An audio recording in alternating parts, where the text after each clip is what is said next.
Greetings, whiskey folk, and welcome back to Drinking Out Loud. I am your host, Adam Bradshaw, and I am welcoming you here today to celebrate another Scotch Malt Whisky Society of Canada Outturn. We are up to 138. Yep, it's Easter time. We've got a little Easter motif going here on the graphics, as you can see. We've got the bunny. We've got some eggs. We've got some. I don't know. Is that beef? Is that beef? Is that pork? I don't know. Meat, the traditional Easter meat. Lamb! Oh, maybe it's lamb. Oh, that's the tradition. That would make sense, wouldn't it? Nice daffodil, a carrot, all kinds of Eastery goodness, some kind of meringue. Lovely. We've got a wonderful outturn here today. It has been a really interesting few months here at the SMWS in Canada. We've had some wildly impressive outturns and some wildly interesting bottles, and this, I would say, this outturn is definitely one of the most interesting and different that we've ever had. We've got a non-spirit that is from Scotland. A non-spirit. That's ridiculous. They're all spirits. We've got a non-whiskey that is a spirit, of course, from Scotland, and we have a single malt not from Scotland, which is always a fun, pair off. We've got a blend of casks that is a single malt, and we've got a blend of casks that is not a single malt. We've got a little bit of everything here today. The SMWS is branching out of their comfort zone with this tasting, I think, and it has been really interestingly received. I have to admit, on Thursday, we didn't sell as much as we kind of hoped or expected, and then on Sunday, we absolutely just sold everything we had, pretty much. I think we had like 3 bottles left at the end of the night. So yeah, there's slim pickings. We did, of course, save at least 1 bottle of everything, 2 of what we could, for the online release, which has happened right now. All of these are theoretically available at strathliquor.com/SMWS at the time that this video goes live at 10 o'clock on the first Friday. But yeah, there's only 1 or 2 bottles of a couple of them. The only one that I think there's more than that is the gin, because we got 3 cases of it, which is super cool. If we had only got 2 cases, it would have been gone already. And the Frazzle Dazzle, the blended malt, which we have a little bit. We've got 2 cases of that one. We have a little bit more than a couple of bottles. We've got like 5 maybe or something available. Everything else is honestly basically blinking, it'll be gone, I think. There's only 1, maybe 2 bottles of everything else. So get there quick. I would suggest pausing this video now and going straight to strathliquor.com/SMWS to see if there's anything that instantly tickles your fancy and something you want to go for. And if you need a little bit of guidance, stick around. That's what I'm here to help with. I will be tasting all of these again and letting you guys know my impression. Now, ordinarily, when I do these videos, I generally haven't tasted them yet, but I'm actually doing these after doing the outturn preview tastings this time. So I've actually tried all of these at least twice at this point. You don't get my first impressions. You can get a little bit more of maybe a better developed overarching impression of these whiskies, or spirits rather, from me today. We are starting, of course, with Oh Behave. This is our first whiskey, as chosen in the lineup order by Evan over at Kensington Wine Market. Hi, Evan. Good to see you. Solid whiskey. Let's start with this one. The initial aroma suggested to us that this was a classical, rather old-style Highland malt whiskey. Rich and toasty cereals were complemented by dried banana chips, soft notes of burlap, pithy citrus peels, and expensive olive oil. Charismatic and deeply enticing. With water, it evolved a deeply exotic edge with hedonistic notes of pineapple, chamois leather, coconut milk, and sandalwood. The palate was immediately big, fruity and playful, lots of melon, lemon curd, bramble leaf, eucalyptus oil, tiger balm, salted honey, and silky custard sweetness. Water evolved a more savoury aspect with miso, rice cakes, bouillon, and then pollen, flowers, and more pure exotic fruits. Yeah, so if this is looking somewhat familiar to you, this is cask 6391. And it is from the 9th of May 2002. It's a Speyside from a First Fill ex-bourbon barrel. And that is also exactly the same information as 63.99. It's a sister cask to Orange Creamsicle Crush, which was a Canadian exclusive bottling. You couldn't get that anywhere else in the world, and we still have a few bottles left in our store. But yeah, always cool to get a sister cask. For those who aren't familiar with the terminology, this was the same distillate just put into a different cask, and in this case it was actually matured for the same amount of time as well. I mean, we assume it was bottled at the same time. That's a relatively safe assumption, I think. There's always a chance it might have been bottled a couple of months before or after. But yeah, it's the same stuff, which is super cool. All right. I liked this. I thought this was a really interesting way to start a whiskey. It's quite deep and full-flavored. It's certainly not a light, whimsical whiskey in my estimations. It's more of a sit by the fire with a leather-bound book kind of a whiskey. Yeah. So the dried banana chips is one of the things that really jumped out for me on this one. I really enjoyed that note, and it's one I definitely found in this. Banana, interestingly enough, is one of the flavors in whiskey that will usually come from the yeast rather than the barley or the copper or the wood, which is kind of cool. As many distilleries are researching and finding out now, yeast is a very important part of making whiskey. We'll get to a distillery later on that takes that into account too, actually. We'll be able to mention a little later on. Very nice.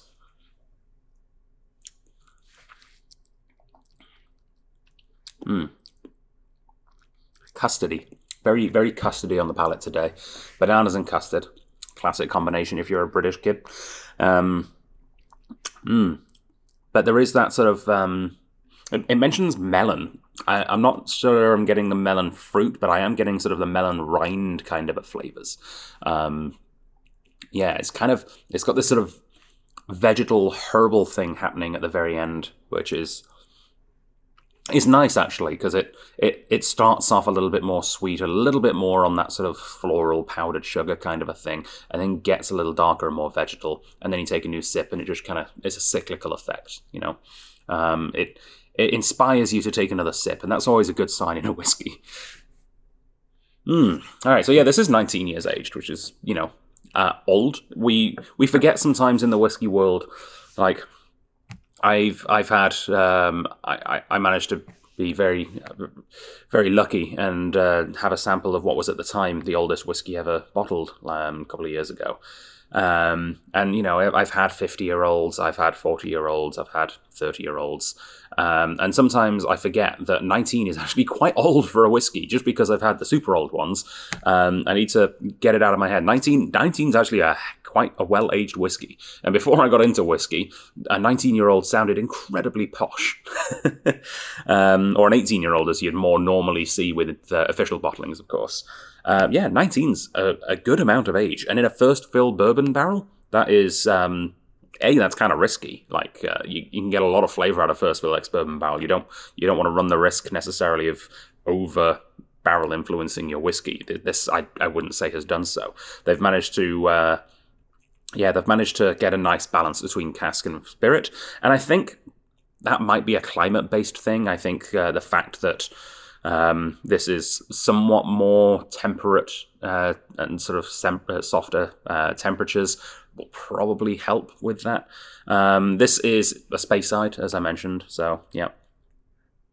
52.3 ABV as well, which is, you know, brought down quite a lot from what I assume its casking strength of somewhere in the 60s.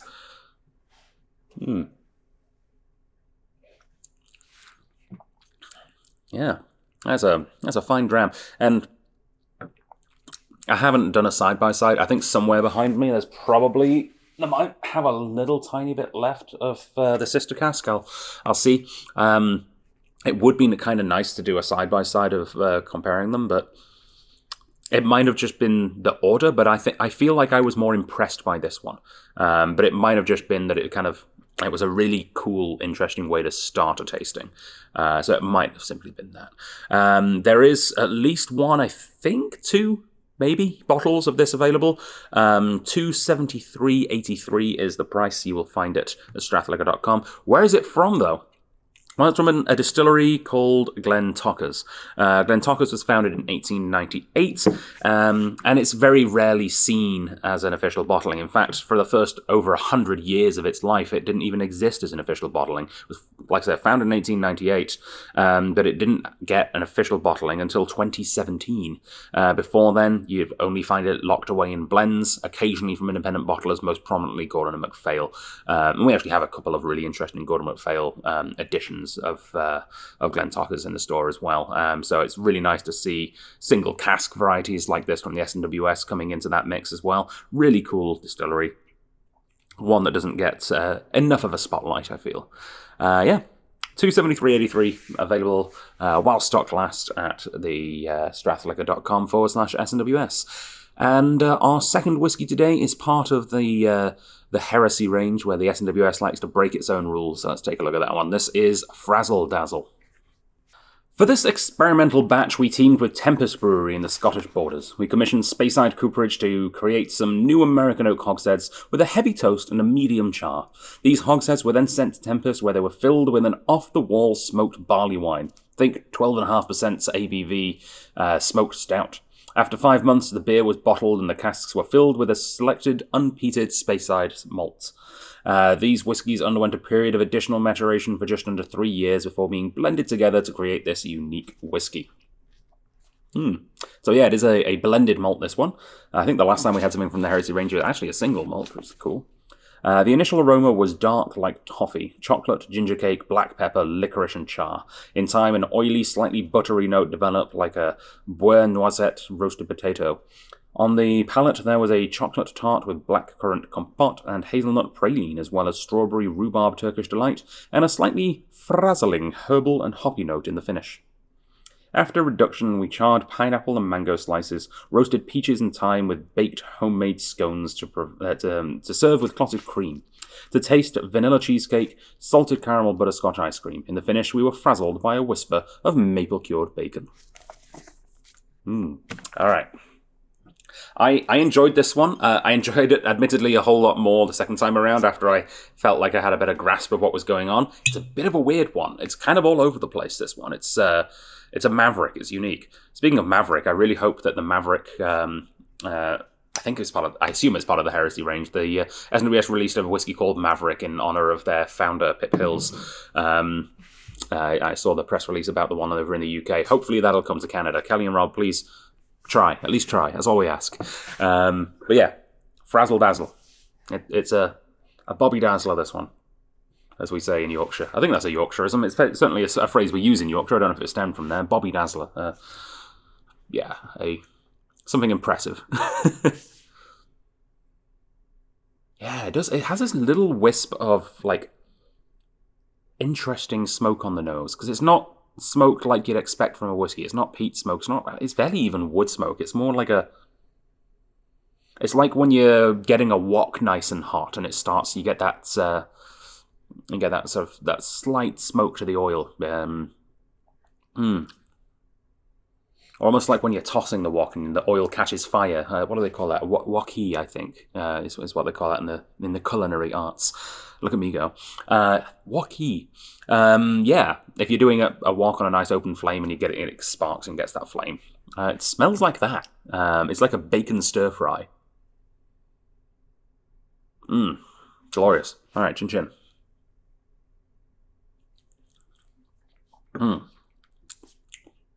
Note on the label and the name. The Dazzlers are...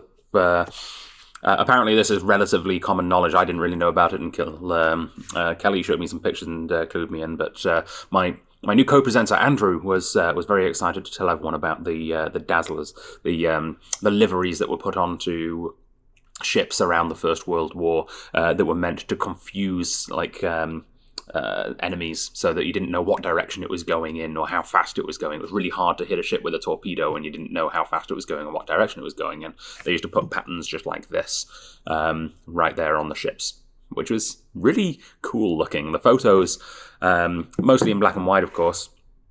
So I from what I understand, some of them were brightly coloured, but they all look black and white because photography was black and white. But yeah, really, really cool concept. And I've seen a lot of pictures of modern planes and things done up in that livery in honor of them as well, which is kind of cool. Almost makes me want to like get my my Honda done up like that. I think that would be kind of fun.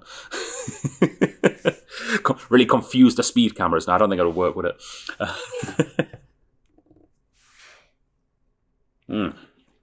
All right, so what are the particulars about this? We know it's a space dive. It's 13 years aged. We know that the youngest cask was from the 29th of September 2008. They had an outturn of 1,785 bottles, so I would guess that's probably 6 casks blended together. If we're looking at hogsheads, yeah, I would say probably 6 hogsheads. ABV down to 50%, because that's one thing that is pretty consistent I've seen so far. I've not seen anything from the Heresy range that isn't 50, I don't think. I think it makes sense. Yeah. So they've broken a couple of rules. It's a blended malt, not a single malt. It's in a clear glass, and it's 50%. If you can think of any other rules they're breaking, let me know. The use of beer casks is not a rule that they're breaking. That's something that's definitely been done before, and is, I would say, probably very traditional. I think back in the day before bourbon casks were incredibly accessible because of the amount of bourbon that's being made in the States, and before sherry casks were accessible through the amount of sherry that was being imported into England, I would hazard a guess that probably the Scottish distillers probably were using beer casks. It was one of the most commonly... It was one of the most common things to be held in a wooden cask back in the 1700s, so I would assume that's probably a thing that was used back then. So it's probably much more traditional than we think. Yeah, I love this whiskey, I really do. And I did love it with a drop of water. I was very naughty and didn't have any water in my first dram there, but that's honestly because I tried it at the tasting and I didn't think it really added, or I didn't really think it changed much at all to O'Behave. However, with the Frazzle Dazzle, it really emphasised the bacon notes. And that's the other half of the name as well, of course, Frazzle.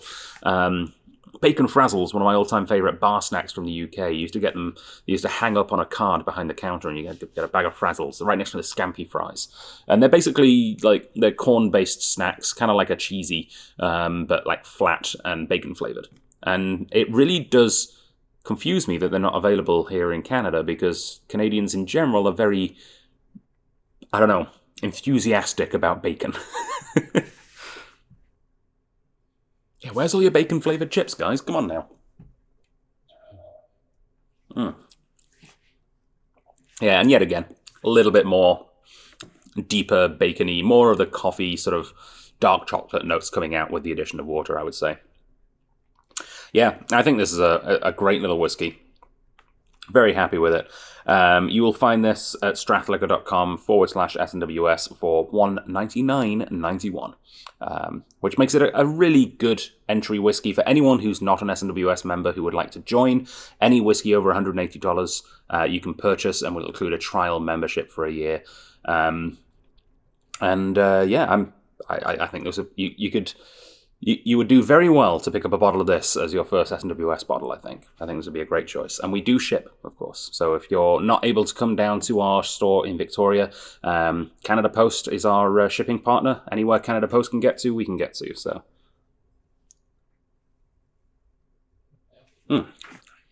Lovely. Well, whiskey number 3. What have we got now? Yes. A reward for patience. A robust and toasty aroma that incorporated buttery shortbread, caramelized oatmeal, brown toast, and thick-cut sticky malt loaf. Also hints of treacle, tea biscuits, and wintergreen with a touch of burlap. Reduction brought freshly baked brown bread, toasted sunflower seeds, mustard oil, and orange vitamin tablets. Autumnal, earthy, and with sweeter tones of caramel, tamarind, and ginger. The neat palate opened with plum and nectarines stewing in Armagnac, charred wood embers, brisket ends, and pears poached in dessert wines. Some nut-infused chocolate, camphor, and pineapple cake. Lots going on. Water brought a nice bitter herbal quality, more toasted nuts, dark boozy fruits, and things like spiced damsons, fig paste, plum wine, and maple syrup. Well, this is a special edition, as you can tell from the picture on the bottle. Really interesting artwork on this one. I particularly enjoy the frog wearing a hat holding a can of oil. Don't know what that means. Or the ant with a wrench. There's also an alien holding a treasure chest, a space dog looking out of a window to the Space Needle, apparently. It's in Seattle, isn't it? And a robot with a P on its chest. I don't know what any of this means, but it's delicious whiskey. All right. And I have to admit, this is one of the whiskies that confused me. Again, I felt like on Thursday I spent the whole tasting going, what's happening? What's going on here? And it wasn't until Sunday, partially, that I kind of had a better grasp of some of these whiskies.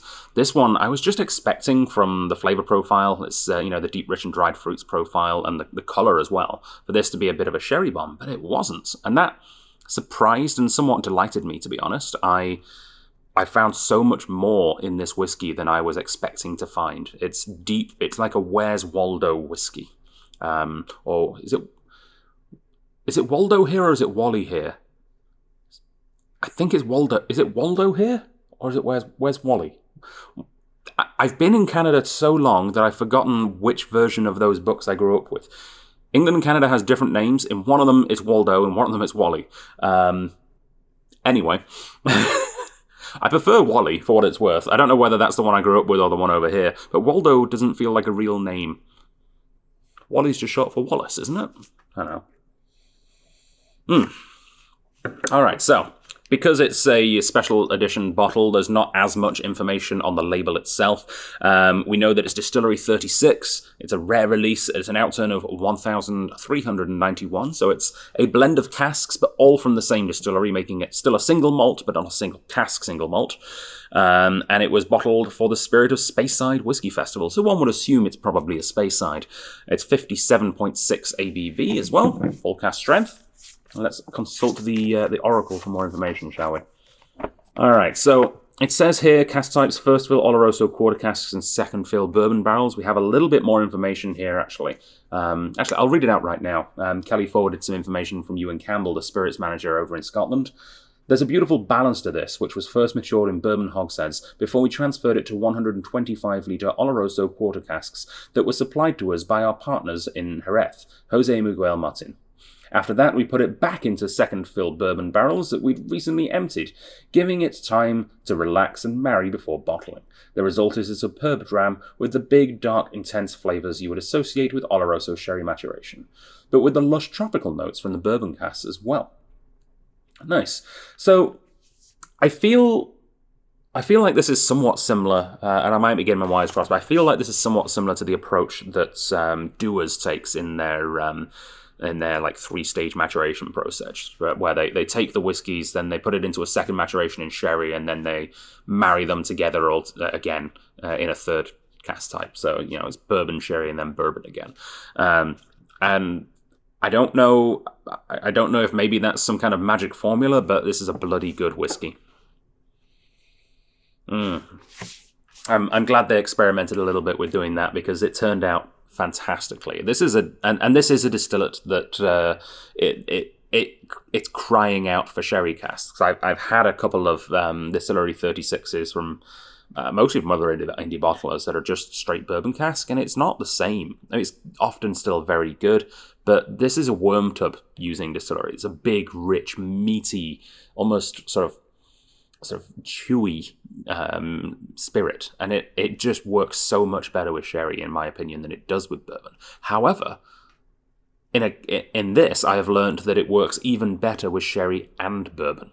The sherry notes really cling on to those big meaty notes, but then the bourbon notes gives it like a nice sort of soft, gentle stream of caramels and vanillas coming through it as well. It's beautiful. A fantastic choice for a celebratory whiskey for a festival. Oh yeah, it's everything I remember it to be. It's sort of dried figs and prunes and raisins and herbal notes and caramel and vanilla custards, and yeah, it really is a beautiful marriage of both flavor profiles. In a way that I didn't think this distillery would really be able to showcase, and it does works. It really does. I'm intrigued by the idea of ginger, because I like finding ginger in whiskies. I'm not really finding it in this. I might after reduction. It does say after reduction it brought it out, so I'll take another dive into this whiskey and see if I can find some ginger. But yeah, I mean, treacle, tea biscuits, wintergreen, totally. Yeah, it's all of those kind of styles of flavour. Malt loaf, Saurine's malt loaf. Oh, Kristen's back into the baking kick again. I might see if she should make me some malt loaf. That's a weird one, isn't it? It's not probably very popular in Canada. It's like a stodgy, wet. It's like damp pumpernickel in the way it looks. It doesn't sound like it looks very appetizing. It kind of doesn't look very appetizing.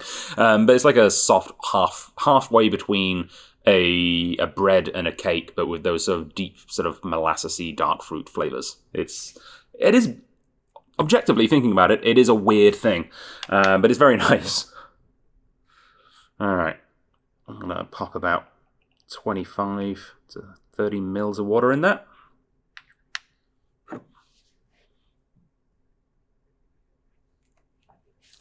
Very nice. And I say 25 to 30 mils. I mean 0.25 to 0.3 mils, of course. For those of you thinking, that was an optical illusion. That must have been a giant pipette.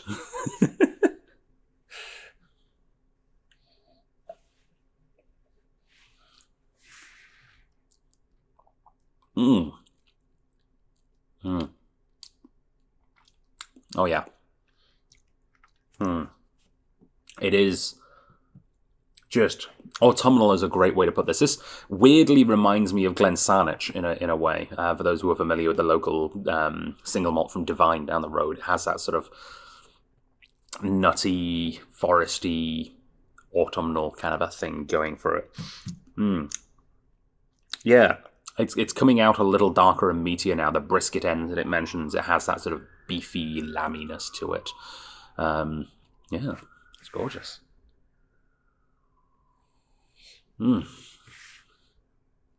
Lovely. All right. Cool. Well, this one is also available, of course, at strathliquor.com/SMWS. It is 186.87. But where's it from? Distillery 36 is Benrinnes. Originally called the Lynn, or Line, I guess, maybe, of Ruthrie.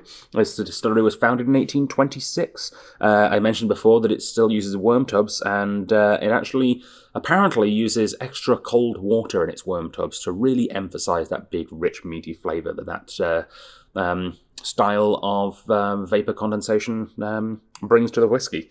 It's very rarely found as a single malt. You might find it in the UK under the Flora and Fauna range by Diageo, but yeah, it's hard to find. And thankfully we have people like the SMWS bringing us these hard-to-find distilleries. Yeah, pick up a couple of bottles.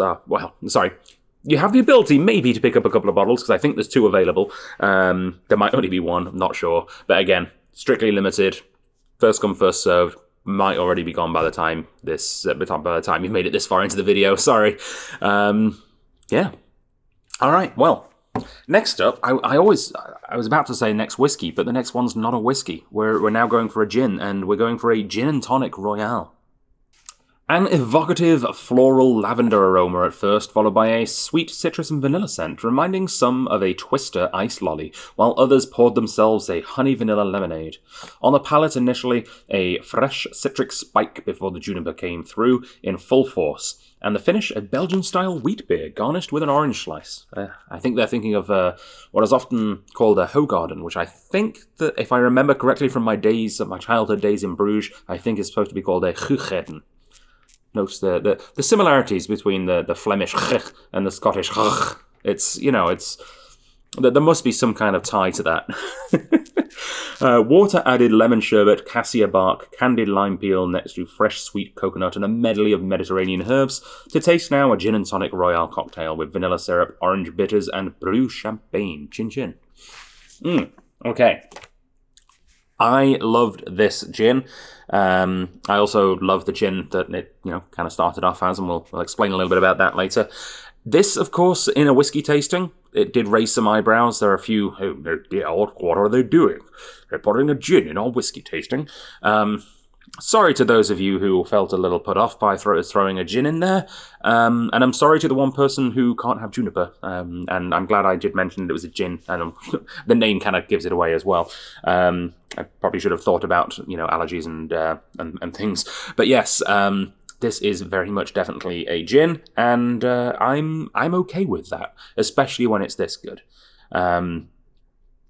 It admittedly is a bit weird to have a gin in the middle of a whiskey tasting, but again, it kind of worked. Especially as we in the live tastings, we had our repeat as a kind of buffer after the gin as well. All right, let's get to it. This is definitely not the kind of gin I would have with tonic. It's a sipping gin. Maybe you could make a cocktail out with it. Maybe you could add a little bit of soda water to thin it out if you wanted. It does, on the official bottling, does mention having ginger ale with it, which is something I've still not tried, and I really should. Oh man, I can smell it from just pouring it. Oh, I dropped a drop on my thumb, and now my thumb smells amazing. I kind of want to use this as an aftershave. What's the ABV? 49.4. Maybe I could.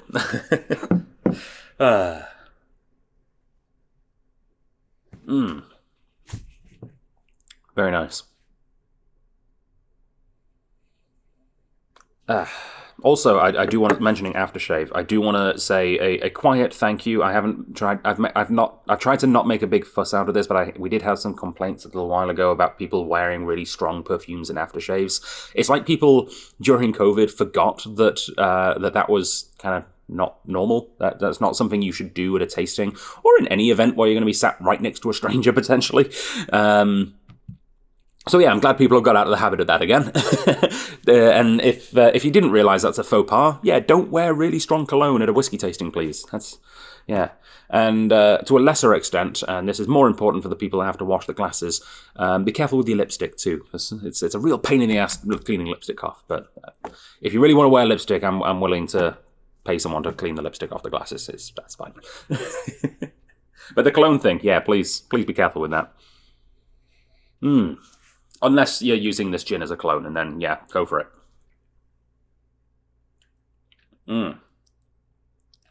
Yeah. So unique, so interesting, so different. And gin's an interesting thing to pay attention to as well, because unlike whiskey, there are right and wrong answers. In whiskey, if you taste something, it's like, oh yeah, that's your experience, man, and you can taste that. That's cool. In gin, it's like, oh, I think I'm tasting orange peel. It's like, yes, there is actually orange peel in this. You know, it's like, oh, I think I'm tasting lemon peel. It's like, actually, no, that's orange peel. How do we know that? Because we put the orange peel in ourselves. Yeah. So it's a little more interesting as an exercise trying to pick out the flavours in a gin. And it's something that I find quite difficult still. I find juniper to be quite a prominent flavour, even in gins where it's not the focus per se.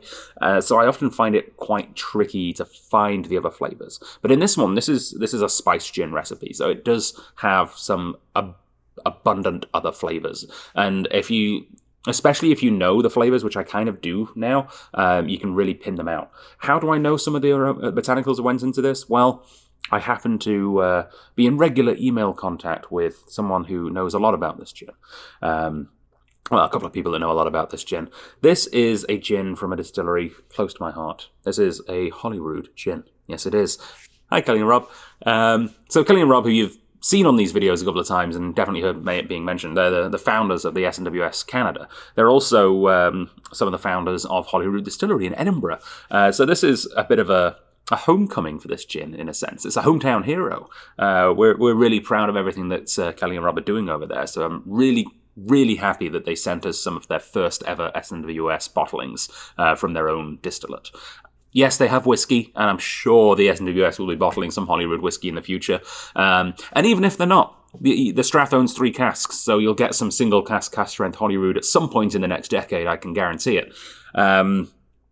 But yeah, it's really nice to get a limited edition version of some of their gin distillate. And it's not the first time I've talked about Holyrood gin on this channel either, because we actually featured it in our sister club, the Juniper Collective, I think June of last year.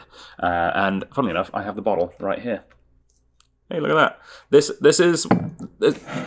is what they normally look like. I say normally. Used to look like. This is a 500ml bottle. Bottled at 41% instead of 49%. This one's not barrel-aged at all. This one obviously is. You can tell from the colour, and it even says, I should have read the label. 10th of September 2020 was the distillation date. It's still distilled in Edinburgh and cast in a first fill ex-bourbon barrel for a unknown amount of time. But I mean, less than 2 years. I'd say probably maybe 6 months to a year. Maybe not even that. It's hard to say. You don't need to mature gin for that long. Unlike whiskey, you're not trying to get a lot of wood flavors. You're just trying to let the natural flavors of the botanicals sort of mellow and evolve and oxidize a bit. It's a bit of a different reason to cask a gin than you would a whiskey. But yeah, this is just pure, unadulterated, clean, clear gin. There's no wood in this one, I don't believe. And if there is, it certainly doesn't look like there is. But this one does have some information from the people that distill it. It says, I am full of warming spices, cherry and clementine, and that makes me taste robust and satisfying. Also says in the back, put some spice in your life. Our warming spice gin, which is packed with cinnamon spices, including cinnamon, nutmeg, allspice, and clove, with fresh sweet cherry and clementine zest. And that's something I'm getting a lot in this one, is that sort of clementine. I think if blind, I would probably just say some kind of vaguely orange rind kind of a thing, but knowing that it's specifically clementine zest, like, oh yeah, cool, yeah, that tracks. We suggest pairing it with ginger ale and a garnish of orange peel. Yeah, I really like this. We actually have 2 bottles of this left at the Strath too. I think they're like $60 or something. But once they're gone forever, because this recipe has been discontinued. It's gone, and not because it was bad by any stretch of the imagination. It was excellent. I don't know the exact reason why they decided to not continue making this. Perhaps it didn't stand out in the market. Perhaps there was some similar things available in the British market, but maybe, I'm not sure. What I do know is that the new gin recipe that they've worked on and perfected is absolutely outstanding. It's a very, very different style to this, and a part of me wishes they still did a spiced variant as well, but there is something to be said for doing one thing really, really, really well. And their new gin, called Height of Arrows, I believe is coming to Canada, hopefully maybe later this year.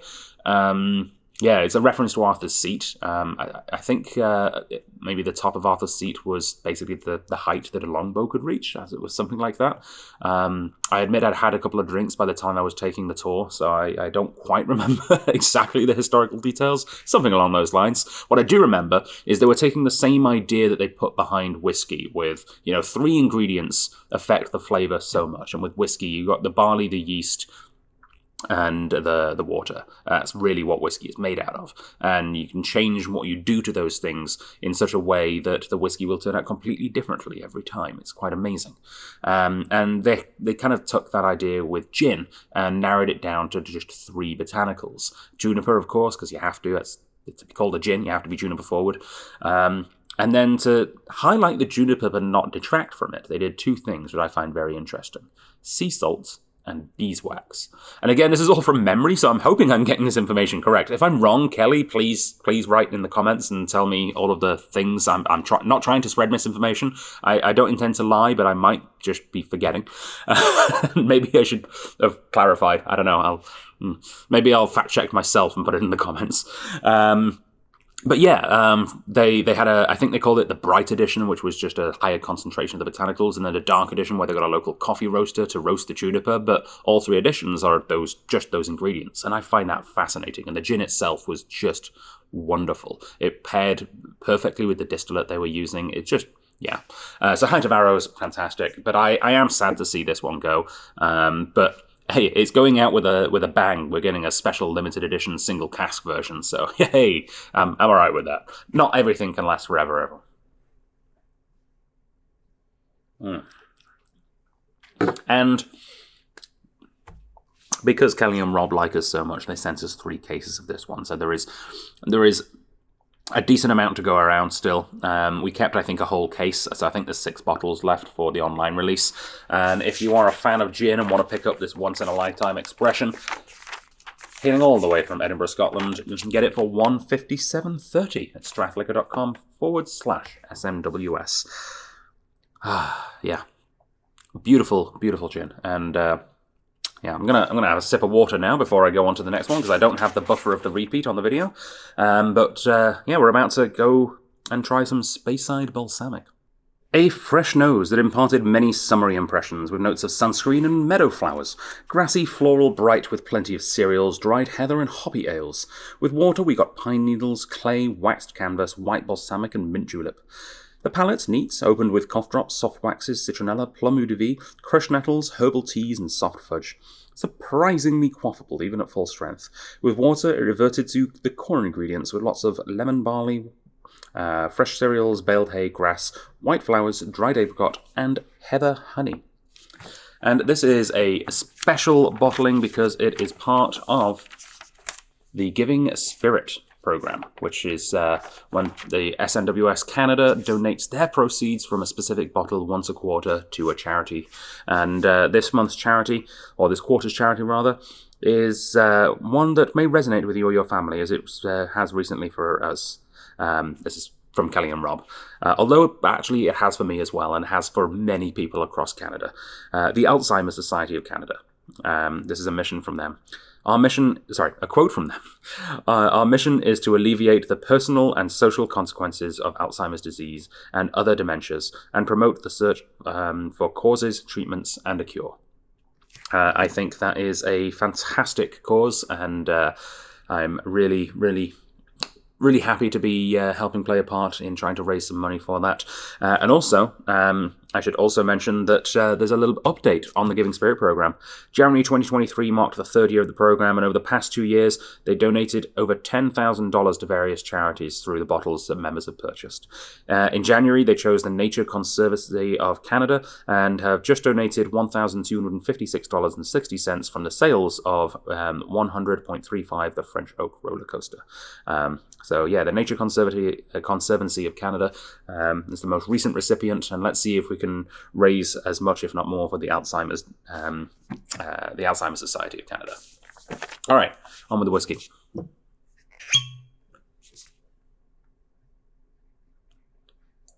Lovely. All right. It was distilled on 15th of May 2012. It is another space cider. It is a first fill eggs bourbon barrel. It was aged for 9 years and is released at 64.6 ABV. It's a strong one. It's a feisty one.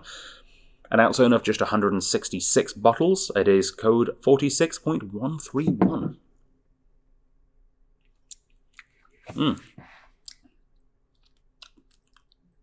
Yeah. I get it again. I got a really weird tasting note on this one. I'm outing myself as a Midlands kid. Apparently this was a very regional trend, but back in the day, and it's still weird to me, but it is good, I promise. McDonald's fries. Say what you want about McDonald's and maybe, disruptive business practices and everything, but they make a damn good fry, don't they? You know what goes really well with a McDonald's fry, apparently? Cadbury's cream eggs. Yes, it was an Easter tradition back when I was growing up to bite the top off a Cadbury's cream egg and dunk McDonald's fries into the gooey inside, as if it was ketchup. I don't know why that started. I don't know how that started. I don't know who introduced it to me. I know I've introduced it to many other people, and maybe even more people now. Hey, if you happen to have those two things handy, try it. Give it a try. Yeah. I have very fond memories of doing that when I was like 12. And this reminds me of that somewhat. I don't know why, but it reminds me, it's got that sort of salty, oily, potatoey thing with the sweet creaminess of the inside of a Cadbury's cream egg. It might be a very weird, specific memory, and that might not ring true for anyone else on the planet, but that's what I get. I love it.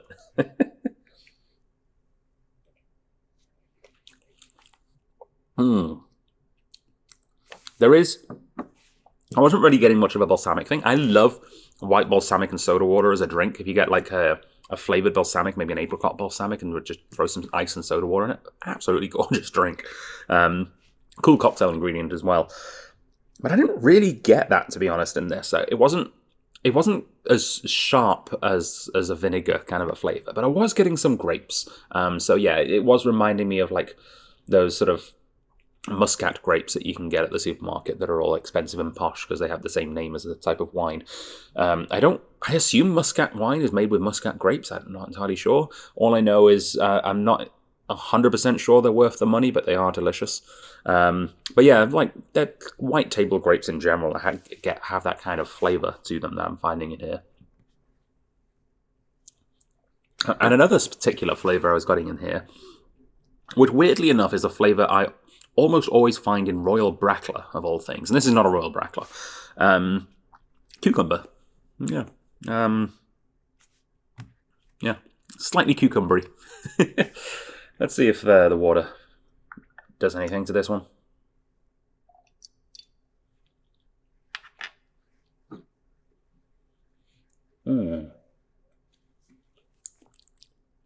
Pleasant aromas. The water makes it more French fries dipped in Cadbury's cream egg. I don't know how. Again, I might be the only person on the planet that gets that out of this whiskey, but I love that. This is available, at least one bottle, like I said, maybe two, at stratliquor.com/SMWS for $180.78. And it is 46.131. And 46 is Glenlossie, another Diageo distillery. It's is one of very few distilleries in Scotland that has a line-on purifier. So that's redistilled. It captures and sends back to the bottom basically, and the heavier alcohols that get distilled and redistills them to make them a little bit lighter. From what I understand, that style of whiskey that it produces gives it a little bit more of a lightness and a freshness and a grassiness to it, and it is particularly designed, or specifically designed, to go well with bourbon cask flavours. So it's kind of interesting that we've had that after just having one that was designed for sherry cask flavours. This, of course, is a first fill ex-bourbon barrel, so it's exactly what they should have done, apparently.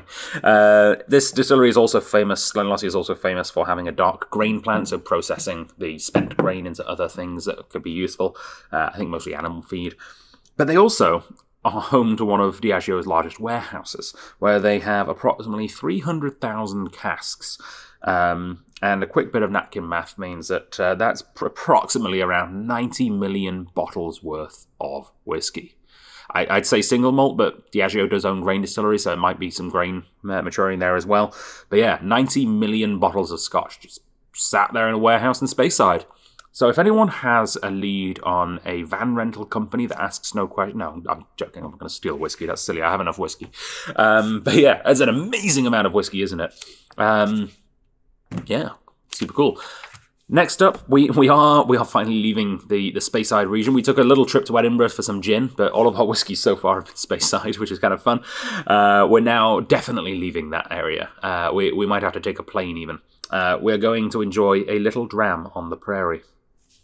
The nose holds definite port, plum jam, toffee apples, cherries, and raspberry jam tarts, as well as funky rum, raisins, molasses, demerara, and new leather.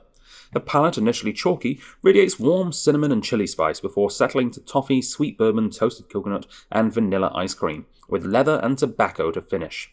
The reduced nose finds walnut oil, pine resin, sauna wood, and fruity, spicy Christmas aromas. The palate now delivers buttery pancakes, honey, stewed fruit, golden Virginia tobacco, hickory, chicory, and sour cherry. Remarkable. After 1 year in French oak barrique, which previously contained baby blue corn whiskey, this whiskey was transferred into a second fill port barrique. This is a single malt. It is aged for 4 years total. This is a youngster. It is distillery 140.12, and this is the first time we've had a 140 here in Canada, and I believe the first time we've ever had anything from this distillery in any way here in BC. 172 bottles came out of that final export barrique, and it was bottled at 62 even. This is a single malt American whiskey. Told you we'd take a plane. All right. You could take a boat from Glasgow, I guess. It'd take a while. The whiskey probably took a boat from Glasgow, actually, funny enough. All right, look at that colour. This is a mad whiskey. So, yes, it's American. I'll narrow it down a little bit. America's a very big place. This is Texan. And as the saying goes, everything is bigger in Texas. And this is a big whiskey trapped in a small amount of whiskey. It's a TARDIS. It's explosive. It's like we call it the little dram on the prairie. That for me, there's not little about this. It's more of and if it is little, it's explosive. So it's a little hand grenade on the prairie, maybe, rather than a little dram on the prairie. Yeah. Yep, it's just as big on the nose as I remember. It is unapologetic. Very American of it.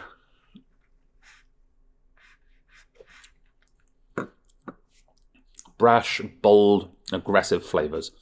Youthful, fiery, but also complex. Really quite complex. Takes a lot of flavors from those wood. It has, I don't know, maybe they left some of the baby blue corn whiskey just in the cask, or maybe it was just really saturated in the wood when they put it out. But it does have that sort of, in the best way possible, it reminds me of mellow corn, which is the only corn whiskey I think I've ever had, really. But it has that weirdly like abrasive, high strength corn spirit sort of effect, not necessarily flavor, but feel. Oh my god! Don't breathe too. Say some water. Don't breathe too hard through your nose when you're sniffing this one. That. A little overconfident in my nose's ability to sniff things and not make my eyes water there. Careful now. Hold it. Almonds. Definitely almonds, definitely jam. Damson's a good shout, actually. It's got that sort of young, sort of small, sharp plum flavour. Like an underripe plum. That's why I was going with young. Underripe is probably a better definition of when fruit is young, I guess. Yeah. Yeah, blackberries, cherries, all those kind of dark fruits, but big, spicy sharpness to it as well. If anything, I didn't get the balsamic in the Speyside balsamic, but if you were to call this Texan balsamic, I'd be like, oh yeah, dark cherry, a black balsamic, a dark balsamic, not a white balsamic.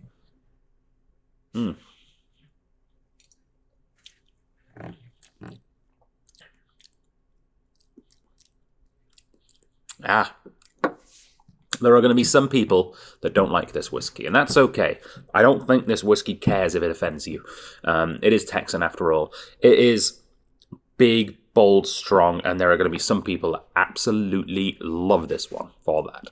I think we've got 2 bottles that we saved for the online release. So yeah, pick it up if you're interested in adding a new distillery to your collection of SMWS numbers. This is... it's a strong one. It's got bite, this whiskey. It really does. But no matter how much it keeps attacking my senses every time I go for a sip, I keep going back. I do. It's not off-putting. It's just a little shocking, you know? I got a cat recently in the last couple of weeks, which has been a wonderful experience. Our landlords have finally given in and let us get a little cat. We adopted one from the SPCA. It's still, it's still settling in a little bit. It's comfortable in general, but sometimes if it hears a little loud noise, it gets a little scared. And I feel like I'm my cat when I sip this whiskey. I take a sip, and I'm like, oh, and then I was like, oh no, it's okay. It's not coming to get me. It's okay. It was just slightly scary for a second there, but I can cope. All right. Yeah. This is 140, this is Texan, and this is the very first, and I assume there's probably more since then, but when this was founded in 2008, it was the very first single malt distillery in Texas. In its former life, it was a fireproof storage company. It is, of course, Balcones, a distillery which I hear a lot about on WhiskeyCast. Shout out to Mark Gillespie. It's a, great, it's got great... what's the word I'm looking for here? Reputation. It's got a great reputation, and I'm really happy that I've finally got to try some as well. There have been some wonderful American single malts that I've tried, and just as every state and every region in America is completely different, and it's really... America is not a country. It's 72 countries stapled together, wearing a trench coat. Yeah, I mean, this is completely different to a Westland. It's completely different to a Boulder. It's different to every other American single malt I've had. It's different to a St. George. And that's good. I like variety. And I'm really happy to say that I've now had a Texan single malt. And that was quite impressive. It really was. This is available right now. It is $254.70. Again, small distillery. I'm not sure if it's craft license. I'm not sure if they have that designation down in Texas. Doesn't strike me as the kind of place that would. But for all intents and purposes, it's a craft whiskey. And a lot of transportation has had to happen to get this Scottish bottler to get an American whiskey to Canada. So that does explain the price a little bit. So yes, I know it's a little pricey for a 4-year-old whiskey, but it's a fair price for everything that's went into getting it here. So hopefully a couple of you... we've already sold a couple of bottles. We're down to the last 2, which is more than a couple of bottles. So we're down to the last 1 or 2, and I'm sure that they will find a good home. 254.70 at strathliquor.com/SMWS. And our final whiskey today. Whoa! Last month we had our most peated tasting ever because we had 4 peated SMWS whiskies, 3 new ones and a repeat. However, this month we only have 1. But what we lack in quantity of peated whiskey, we really do make up for in intensity. This is a heavily peated whiskey, and it's potentially as peated as all 4 of last month's put together. This is called Beware of the Reaper Chili. Associations came thick and fast, nosing neat. Aromas of malt silo, malt extract, and oily mechanics rag, damp peat smoke, singed pineapple pieces, and the list could go on and on. But the first sip took our breath away. Massively salty and smoky, like the Carolina Reaper chili pepper. Bombay mix. Complete madness.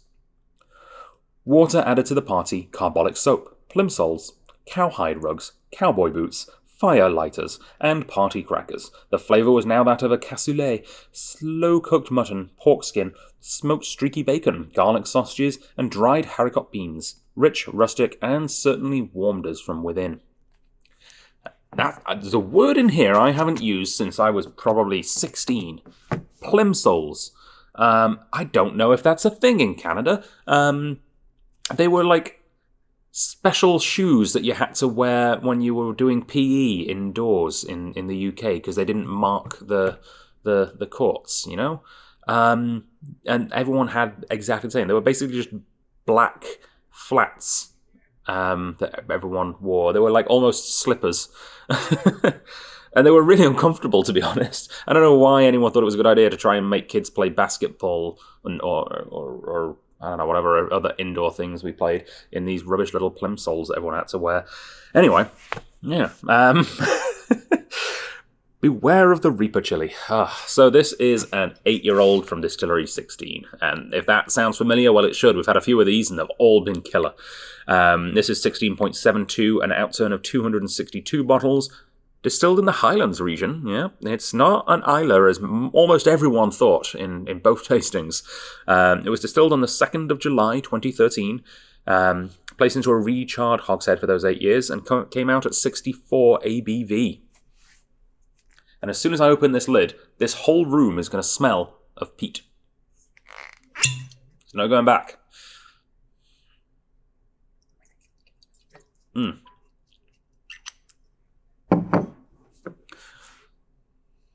Oh, yes. Oh, yes. This is...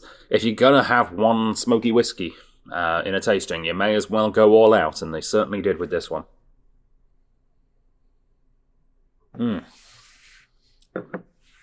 I was just hearing a cocktail recipe that someone presented at, I think it's Art of the Cocktail or some cocktail competition recently. One of the agents for some local whiskey is actually Stillhead's agent, Nicky Beach, who's unlikely to watch this video, but on the off chance that you are, hey Nicky.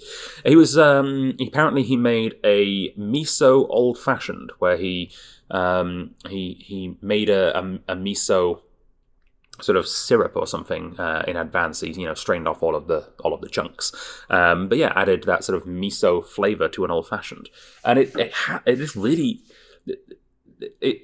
has that miso old fashioned, but just with a crap ton of smoke sort of flavor profile. I've never had one, but I can imagine what it would be like. It's got a lot of that that's orange rind thing going. It's got a certain sort of burnt sugar sweetness, and miso, weirdly. Yeah, white miso. And just so much smoke. Like Octomore 8.2 kind of levels of smoke.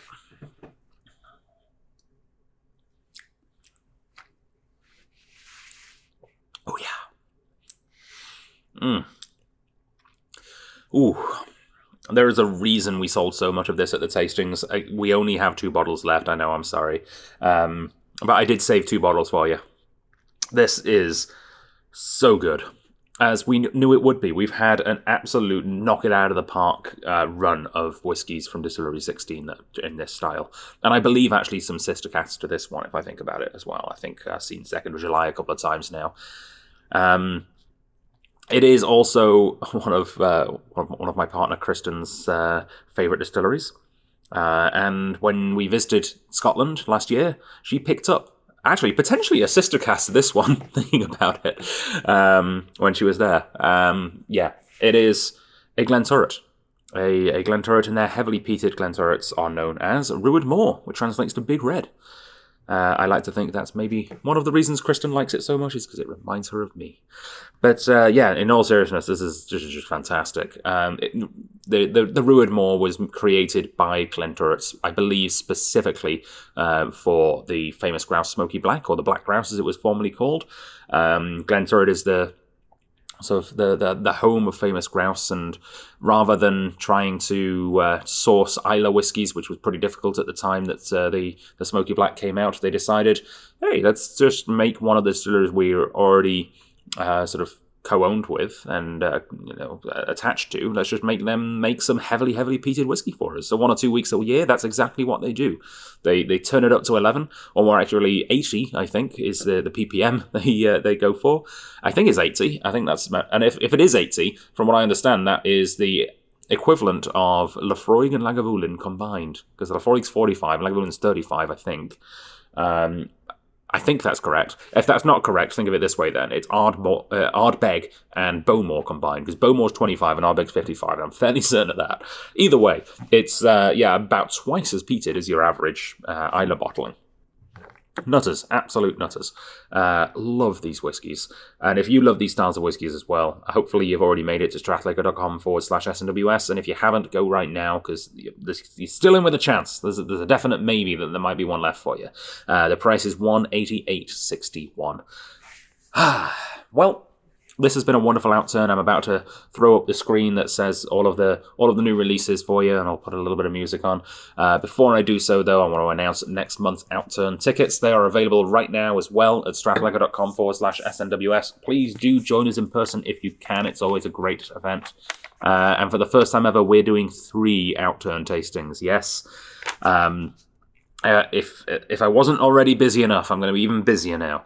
3 outturn tastings. We're going to do Monday tasting, a Malt Monday, on April 24th at 6:30, so an earlier one on the Monday. Then we're going to go Thursday, April 27th, and that one's going to start at 7:30, so a slightly later one than normal. We're trialing that, give people a chance to have some dinner beforehand. And then, of course, the grand finale, we're going to have our most popular day for tastings right now, Sunday afternoon. Sunday, April the 30th at 4 p.m. will be our third and final outturn for May. May's official releases then will happen on the first Friday of May. And wish me luck, because on that day I will be getting all 4 of my wisdom teeth pulled out, and I'm really not looking forward to that. So yes, if I'm not there to answer questions on the day of the release, you'll know why. I will be drugged up and curled up in a corner somewhere in my house, hiding like the cat does when it hears a loud noise. Thank you very much for joining me again for this outturn tasting. It has been a pleasure. Hopefully we'll see you at an in-person one soon. And if you can't make an in-person one, if you're not here in Victoria, go visit some of our partners. You can now go to in-person tastings. They've returned to all of our partners over at Legacy in Vancouver, Kensington Wine Market in Calgary, Keg and Cork in Edmonton, and our newest partner, right here on the back of the book. Look at that. Ark Liquor. Welcome to the family, Ark. I believe this month was your very first actual outturn tasting. I hope it went really well for you. If you are in Kelowna, visit Ark Liquor. They are your new source for SMWS whiskies locally. And we'll still be here for you. Don't worry, I'm not going anywhere. You can still check out my videos as well. I know we've got a few people that tune in from Kelowna. But please do go and support Ark Liquor. We wish them the best of luck with their new SMWS journey. And I will also have I've made tentative plans later this year to start doing outturns every maybe 3 months or so up in Nanaimo, because we've got a decent membership base up there now as well. So if you are in Nanaimo, keep an eye out for those. Keep an eye out on your SMWS emails, because I will be letting you know about that. And there are also tickets available right now for the SMWS tasting hosted by the one and only Lawrence Graham at the Highland Games in Victoria this year. Lawrence, for those who don't know, is the recently stepped down president of the Victoria Whisky Festival. He's one of the founders of the Victoria Whisky Festival. He's also the founder of the 2 original whisky clubs here in Victoria, the Companions of the Quake and the VSMC. And he's a keeper of the Quake. And he's also the holder of an incredibly popular Twitter channel that's Whiskey Intelligence, and his website feed as well. He's one of the best places to get up-to-date press release news from distilleries around the world. So yeah, he is quite the authority on whiskey, and I, for one, am looking forward to sitting in the crowd at the Highland Games and watching Lawrence, listening to Lawrence as well. I mean, watching Lawrence is fantastic. Listening to Lawrence is almost even better, especially when he's talking about SMWS whiskies. And we do have some special releases planned to be featured in that tasting as well. I'm also doing a tasting for the Dram Association's 6th birthday and the Strath's 20th anniversary, which is super cool. And there's a whole bunch of other tastings there. So please do go support the Highland Games. This has been your Outturn. Good night, Slanchavar. I'll see you on the next one.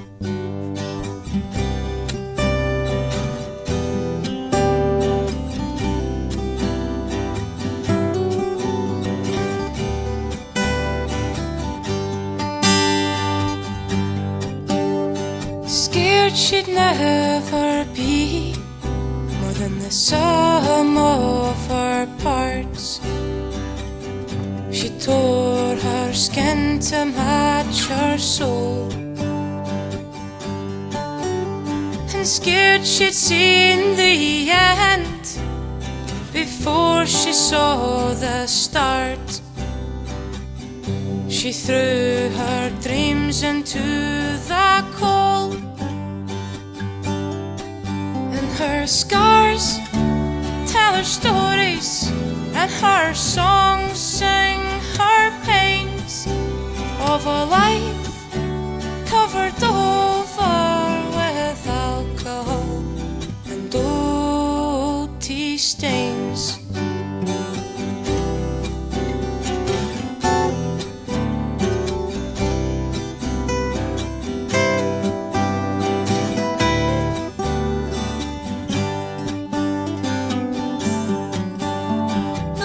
Shone in her eyes, but behind them darkness looms. She lost herself amid the world. Into the heaven she would look for an angel to come and save her from the aching cold. Her scars tell her stories, and her songs sing her pains of a life covered over with alcohol and old tea stains.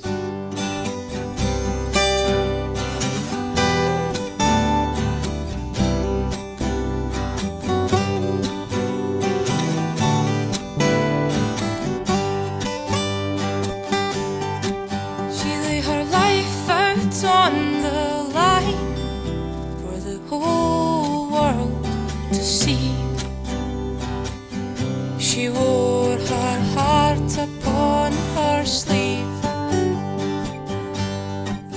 and unable to see through to what she could be, so damaged by the dream she once believed. Her scars tell her stories, and her songs sing her pains of a life covered over with alcohol and old tea stains.